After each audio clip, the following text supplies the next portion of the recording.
La semaine dernière, avec le pasteur Éric Ricard, on a vu l'entrée triomphale de Jésus. C'est comme un moment quand même glorieux. Le peuple, je vais le dire comme ça, intuitivement, reconnaît que Jésus est vraiment le Messie. Alors qu'il y a des tensions entre Jésus et les autorités religieuses, les gens du peuple ont compris. Ils ont saisi que c'était vraiment le Messie, celui qui avait été annoncé par les prophètes de l'Ancien Testament. Et puis donc, on est dans cette émotion-là.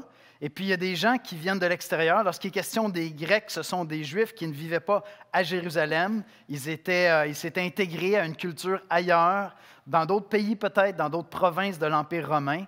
Et donc, ils viennent à Jérusalem, puis ils veulent voir Jésus. Ils ont entendu parler de ses miracles, ils ont entendu parler peut-être de l'entrée triomphale. Et donc, ils veulent le voir. Puis Jésus, il va rester dans ce thème-là en nous parlant de sa gloire. Maintenant, nous, on connaît la fin de l'histoire, on connaît la suite, on sait ce qu'on va célébrer dans une semaine, mais les disciples ne sont pas vraiment conscients de ce qui en retourne, de la crucifixion qui s'en vient. On est dans la semaine pascale, les derniers jours avant le moment où Jésus va être arrêté et Jésus va être crucifié. Puis, ce qui est étrange dans ce passage-là, c'est qu'alors que Jésus est en train de faire allusion à sa crucifixion, à sa mort sur la croix, qui va même nous inviter, nous, si on veut être ses disciples, à même haïr notre propre vie dans ce monde, il nous parle de gloire. Tout le long du passage, il est question de la gloire de Dieu, de la gloire de Christ, de la gloire que les hommes peuvent nous donner, de la gloire de ceux qui vont suivre Jésus-Christ, de l'honneur que Dieu va leur rendre. On va voir ensemble ce thème-là de la gloire dans la vie de Christ d'une manière belle, d'une manière majestueuse, et la gloire qui est réservée aussi pour ceux qui marchent à sa suite. Voici comment je résumerai l'exposé de ce matin. Le summum de la gloire de Christ, c'est la croix, et la gloire de l'homme, c'est de se charger de sa croix. La gloire de Jésus-Christ, premièrement. La gloire de Christ est là à travers tout le passage. On le voit en 3 temps, sa gloire éternelle, sa gloire au quotidien, puis le summum de sa gloire. Au verset 23, Jésus leur répondit, « L'heure est venue où le Fils de l'homme doit être glorifié. » L'heure est venue où le Fils de l'homme doit être glorifié. De quoi il parle? Puis il va faire cette prière à son Père, il va dire, « Père, glorifie ton nom. » Et une voix vint du ciel, « Je l'ai glorifié et je le glorifierai encore. » Un des thèmes à travers tout l'évangile de Jean concernant la personne de Jésus-Christ, c'est sa gloire. L'évangile de Jean commence en nous parlant de quelqu'un qui est plus grand que Jésus de Nazareth, de quelqu'un qui était là, qui était éternel et qui est venu s'incarner. On commence l'évangile de Jean, Jean 1, 1 et 2. Au commencement était la parole était avec Dieu et la parole était Dieu. Elle était au commencement avec Dieu. Et lorsqu'on arrive au verset 14, on comprend qu'il est question ici, en fait, de Jésus.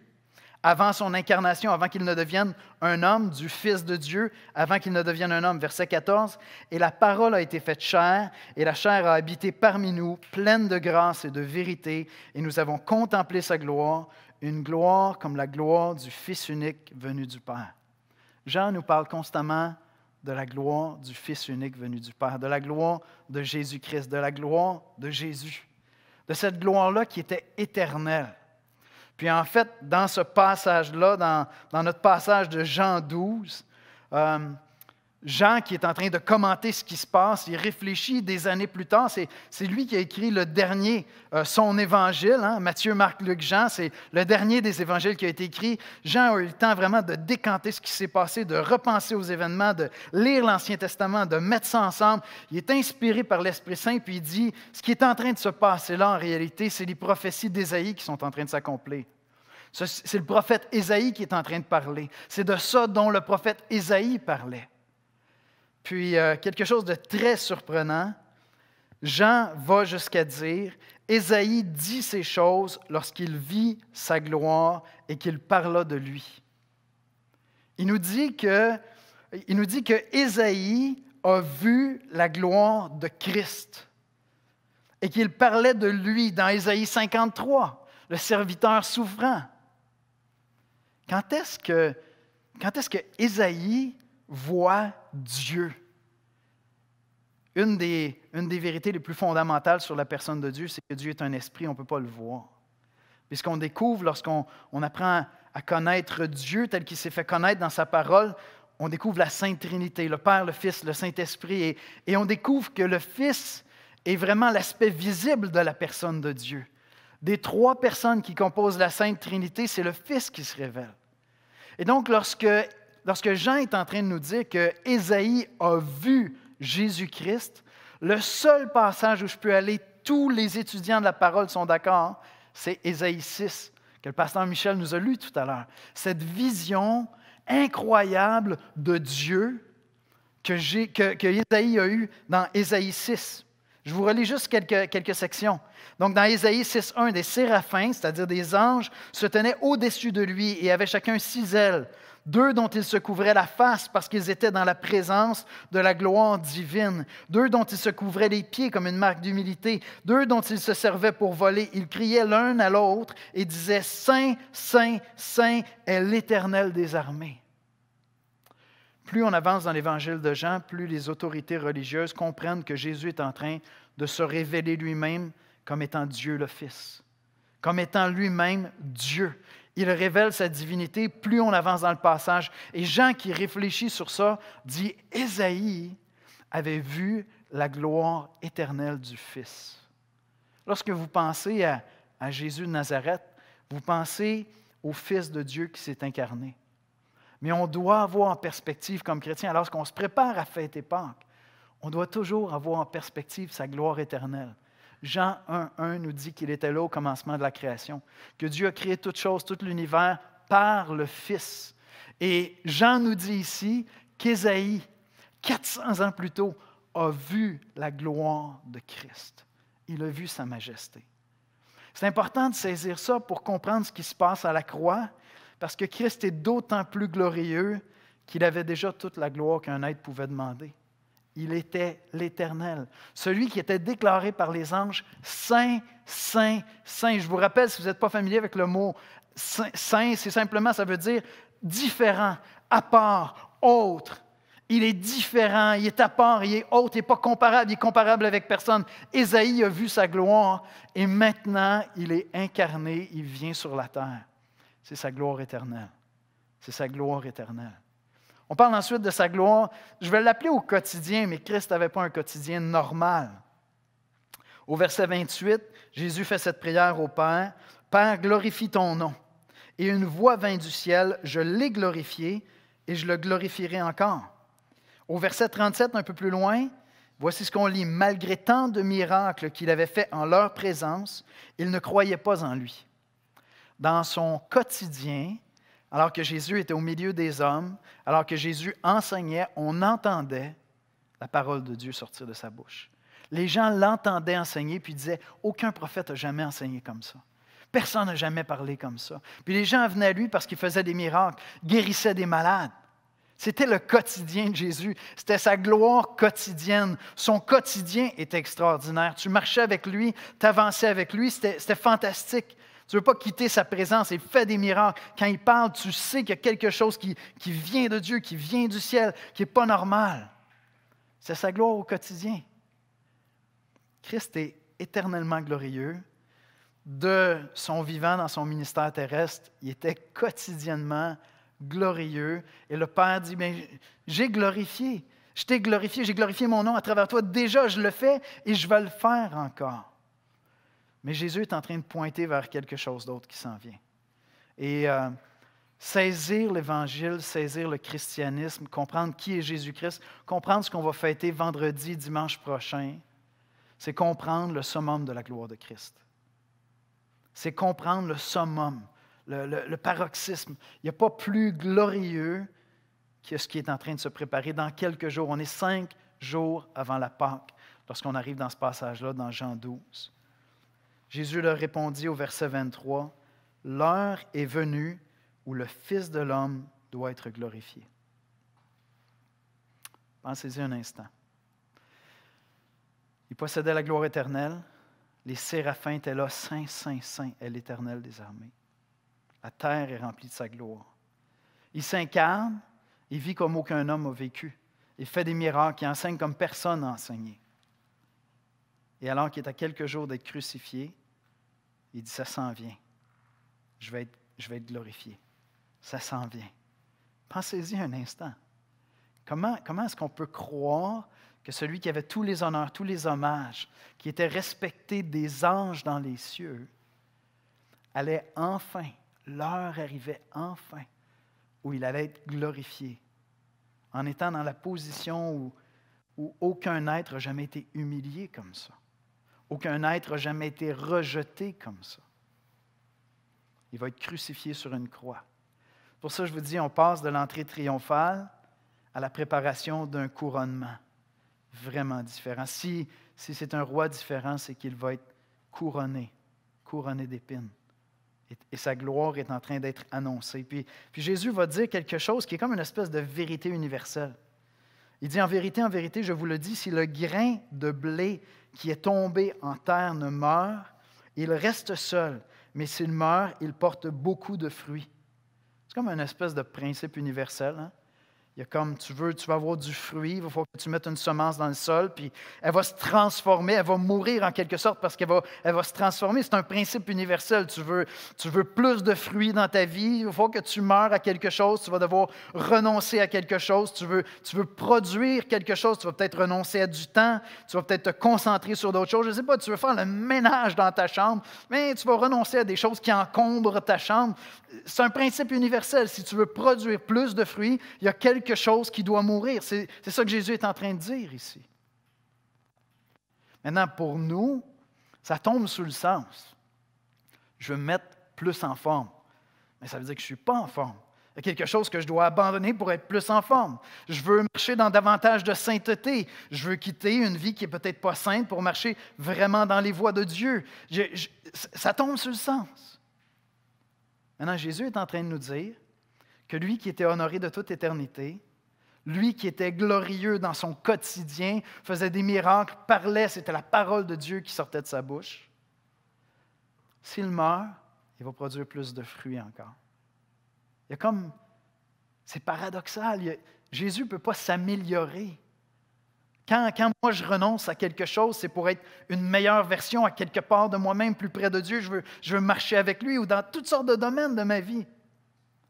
Jésus ne peut pas nous offrir une meilleure version de lui-même, il est Dieu. Ce n'est pas de ces fruits-là dont il parle. Il parle de quelque chose d'absolument glorieux, d'absolument glorieux. Regardez ce qu'il dit au verset 27-28. « Maintenant, mon âme est troublée. Et que dirai-je? Père, délivre-moi de cette heure. Mais c'est pour cela que je suis venu jusqu'à cette heure. Père, glorifie ton nom. » Et une voix vint du ciel, je l'ai glorifié, je le glorifierai encore. Verset 30, Jésus dit, « Ce n'est pas à cause de moi que cette voix s'est fait entendre, c'est à cause de vous. Maintenant a lieu le jugement de ce monde. Maintenant le prince de ce monde sera jeté dehors. Et moi, quand j'aurai été élevé de la terre, j'attirerai tous les hommes à moi. » Jésus est en train de parler de sa mort sur la croix.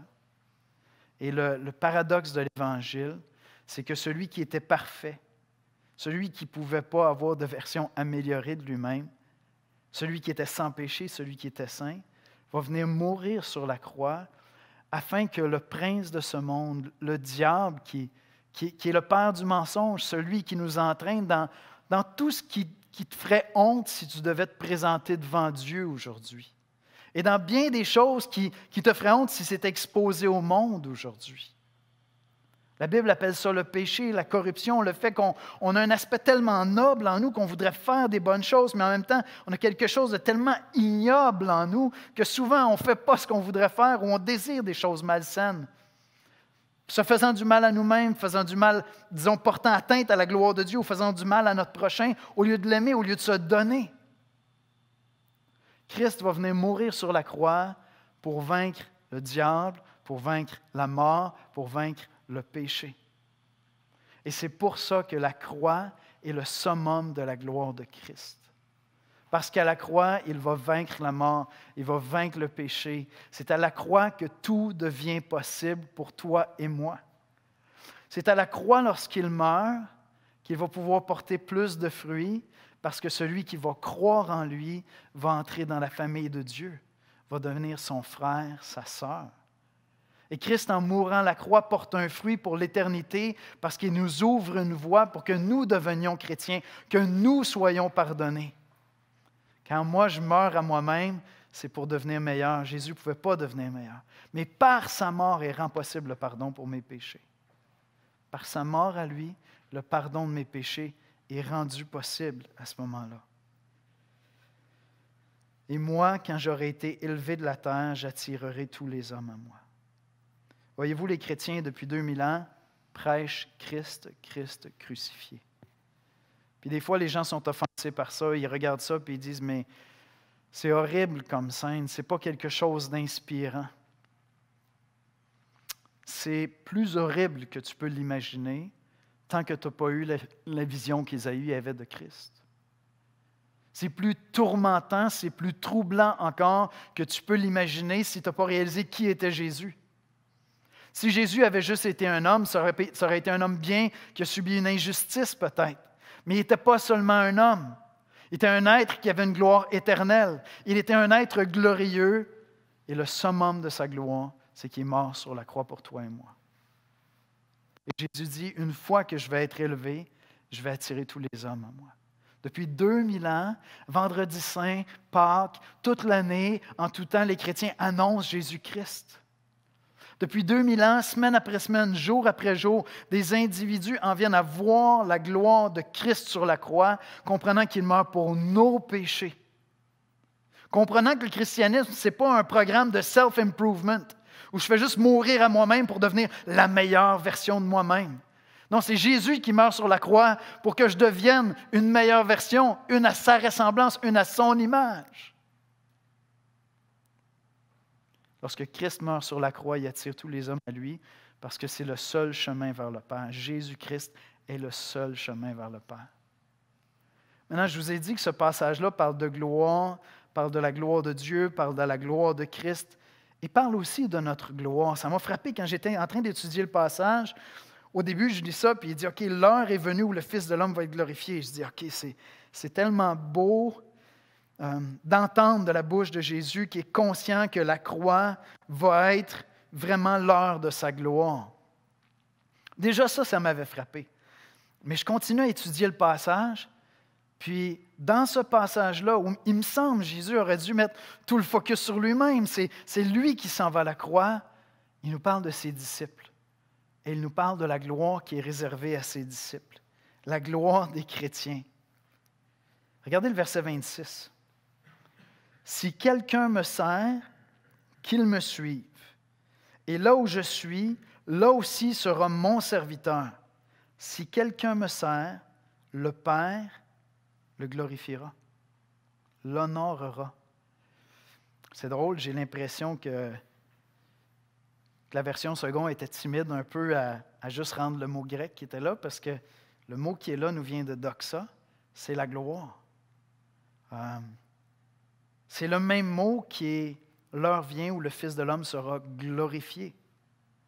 C'est la même idée qui est présente ici. Et donc Jésus est en train de dire que si quelqu'un le suit, le Père va le glorifier. Le Père va l'honorer. C'est pour ça qu'en introduction, j'ai décidé de prendre ce langage-là. Hein. Toi et moi, on ne se promène pas le matin où on se regarde dans le miroir. Bien, il y a quelques personnes assez narcissiques, peut-être, qui se regardent le matin et ils disent « Si quelqu'un peut connaître ma gloire aujourd'hui, je pense que sa journée va être meilleure. » Ce n'est pas vraiment comme ça qu'on fonctionne, honnêtement. Mais si je te parle d'honorer, d'être honoré, d'être reconnu à ta valeur, qu'il y ait un regard favorable, qui reconnaisse ta valeur, qui te reconnaisse avec des droits, avec une personne présente. Être honoré. Il me semble que ça, c'est noble. Mais Dieu nous dit qu'il nous fait participer à la gloire de Christ. Lorsqu'on devient chrétien, il y a une gloire réservée à ceux qui participent à la gloire de Christ, ceux qui marchent à sa suite. Il y a vraiment dans la Bible cette idée de la gloire des chrétiens. Et cette gloire-là, cet honneur-là, nous est accordé par le Père. Comme le Père prend plaisir en son Fils à cause de son sacrifice, et lui n'est pas en train de s'améliorer, hein, lui était déjà parfait, en même temps, le Père prend plaisir dans ceux qui vont croire en Jésus et qui vont décider de le suivre.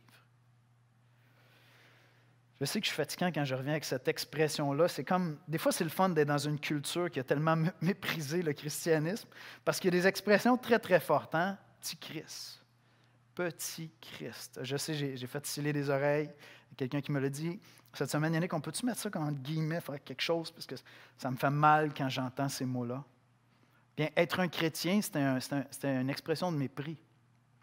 C'était ça. Je veux dire, si c'était des Québécois qui avaient été à Jérusalem à l'époque, peut-être qu'on ne se serait peut-être pas fait appeler chrétien, peut-être qu'on se serait fait appeler des petits Christ. Parce que c'était ça, c'était un terme de mépris. Il est comme lui, il est comme ceux qui disent être le Christ, ceux qui le disent être le Messie. Ce sont des petits Christ. Puis c'est fort dans le passage ici, parce que Jésus est en train de nous parler de sa mort sur la croix, le moment où il va être glorifié, puis il dit maintenant, venez à ma suite. C'est pour ça que je vous dis, la gloire du chrétien, c'est de se charger de sa croix pour marcher à la suite de Christ. Jésus dit au verset 27-28, « Maintenant mon âme est troublée, que dirais-je? Père, délivre-moi de cette heure, mais c'est pour cela que je suis venu jusqu'à cette heure. » Jésus est venu pour mourir sur la croix. Bien, il va dire, si tu es mon disciple, à quelque part, ta vie qui trouve tout son accomplissement dans ce monde, il va falloir à quelque part que tu méprises ça. Lorsque Jésus va dire, si quelqu'un ne hait pas sa vie, il va la perdre, qu'est-ce qu'il est en train de dire? Est-ce qu'il est en train de dire que je dois me lever tous les matins, puis crier au ciel, puis crier au monde, « J'haïs ma vie! Je déteste ma vie! » C'est pas ça qu'il est en train de dire du tout. Je veux dire, Jésus, c'était celui qui se faisait traiter d'être avec les gens de mauvaise vie, qui allaient dans des fêtes, des mariages, des festins. Donc Jésus n'est pas en train de nous dire qu'on ne doit pas profiter de la vie, que je ne devrais pas languir après un repas avec des amis, un banquet, aller manger au restaurant, aller marcher dans la nature, faire du sport, bouger, rire. Ce n'est pas de ça dont il est en train de parler. Il nous parle du prince de ce monde, du principe de ce monde. Puis il va devenir plus explicite en disant « Plusieurs cherchent la gloire qui vient des hommes, cherchent la reconnaissance qui vient des hommes. » Si tu veux que ta vie paraisse bien devant les hommes, tu vas perdre ta vie. Mais si tu veux l'honneur, si tu veux être honoré par le Père céleste, tu vas gagner la vie éternelle. Et c'est de ça dont il est en train de parler. Et quotidiennement, à quelque part, ce que je dois me poser comme question, c'est je cherche le regard de qui? Je cherche l'approbation de qui? Des fois, ça ne change pas grand-chose dans le concret, dans le moment. D'autres fois, ça fait toute la différence entre oser annoncer Christ et ne pas oser le faire. Ça fait toute la différence entre suivre le monde dans un péché quelconque ou y renoncer, simplement parce que je m'assure de qui je veux être honoré. La gloire qui vient des hommes ou de Dieu. Je vais aller rapidement sur quelque chose qu'il y a là dans le passage qui est fascinant, mais je veux quand même l'aborder un petit peu. Quand on essaie de comprendre comment on fait pour devenir chrétien, un des mystères dans les Écritures, c'est que, on lisait ça dans Philippiens, dans notre plan de lecture cette semaine, croire est une grâce. Croire est une grâce que Dieu nous fait. L'homme n'est pas suffisamment bon pour reconnaître le bien que Dieu nous offre. Par nous-mêmes, on est pécheurs, on est rebelles. Et donc, on lit dans les Écritures l'idée que Dieu peut nous livrer à quelque part à ça. Tu ne veux pas Dieu, mais je vais t'endurcir. Je vais te confirmer dans ton rejet de la personne de Dieu. Verset 35-36, je leur dis, la lumière est encore pour un peu de temps au milieu de vous. Il parlait de lui-même. On revient dans Jean 1. Marchez pendant que vous avez la lumière, afin que les ténèbres ne vous surprennent point. Celui qui marche dans les ténèbres ne sait où il va. Pendant que vous avez la lumière, croyez dans la lumière. Il est en train de parler de lui. Mais en même temps, voici ce que Jean nous dit au verset 37. Malgré tant de miracles qu'il avait fait en leur présence, ils ne croyaient pas en lui. Je suis dans le même chapitre. Regardez bien ce que Jean dit un tout petit peu plus loin. Ils ne croyaient pas en lui. Verset 42. Cependant, même parmi les chefs, plusieurs crurent en lui.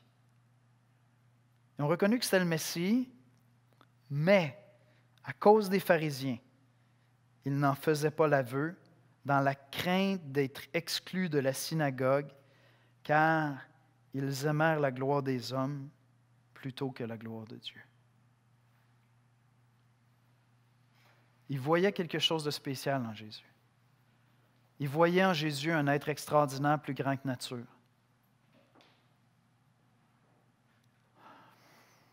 Je vais inviter les musiciens à prendre place.